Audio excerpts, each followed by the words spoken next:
माणसानं आपली गोष्ट सांगायला सुरुवात केली तेव्हाची ही भाषा आहे.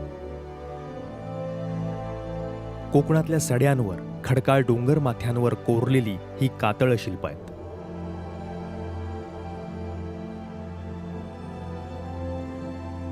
गेल्या काही वर्षात रत्नागिरी राजापूर परिसरात हजारोंच्या संख्येनं सापडलेली ही चित्र इतिहासपूर्व काळातल्या एका टप्प्यापर्यंत पोहोचण्यासाठी सर्वात महत्त्वाचा दुवा आहे.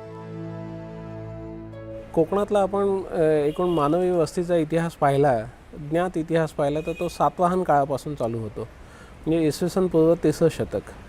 आणि त्यापूर्वी मानवाच्या अस्तित्वाचे पुरेसे पुरावे आपल्याकडे कोकणातून नव्हते. काही होते तर ते फक्त स्टोन एज किंवा अश्मयुगातले होते. अश्मयुग साधारणतः महाराष्ट्रात 40 ते 45 हजार वर्षापूर्वी संपतं.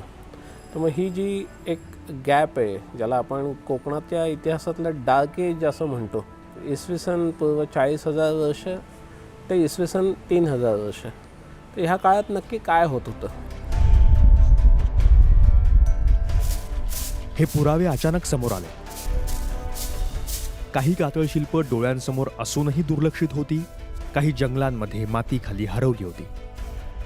पण स्थानिक अभ्यासकांचं कुतूहल जागं झालं आणि त्यानंतर सुरू झाली शोध मोहीम. वेगवेगळ्या गावातनं आम्ही चौकशीला प्रारंभ केला की साधारणपणे वयवर्ष ज्यांचं 60-70च्या पलीकडे आणि जी गाव सड्यांवरनं वावरलेली आहेत अशा लोकांकडे आम्ही जास्तीत जास्त चौकशी करायचा प्रयत्न केला. त्यांच्या वडिलांनी बघितलेली चित्र, त्यांच्या आजोबांनी बघितलेली चित्र किंवा त्यांच्या वाटेवरची कुठेतरी चित्र ह्याचे संदर्भ मिळायला लागले. त्याच्यामुळे हा संदर्भ जाणून घेणं व्यवस्थित नीटनेटका आणि त्याचा उलगडा करून तिथे पोचणं हे एक मोठा टास्क होता खरं म्हणाल तर.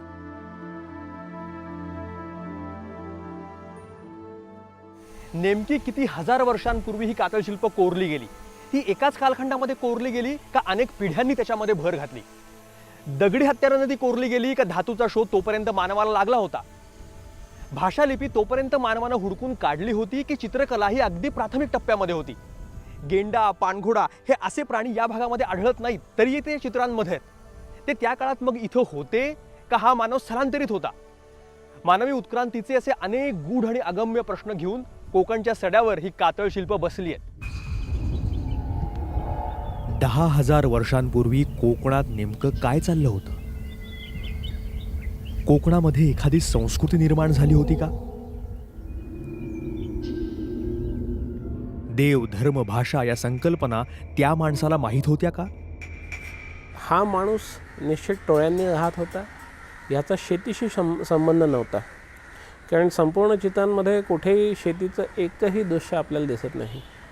अर्थात हंटिंगचा प्रत्यक्ष पुरावा चित्रांमध्ये दिसत नसला तरी हंटेड ॲनिमल्स किंवा ह्या सगळ्या प्राण्यांचं इतकं यथोचित चित्रण ह्याच्यात केलेलं आहे, तर प्राण्यांचा संबंध निश्चित ह्या माणसाचा होता.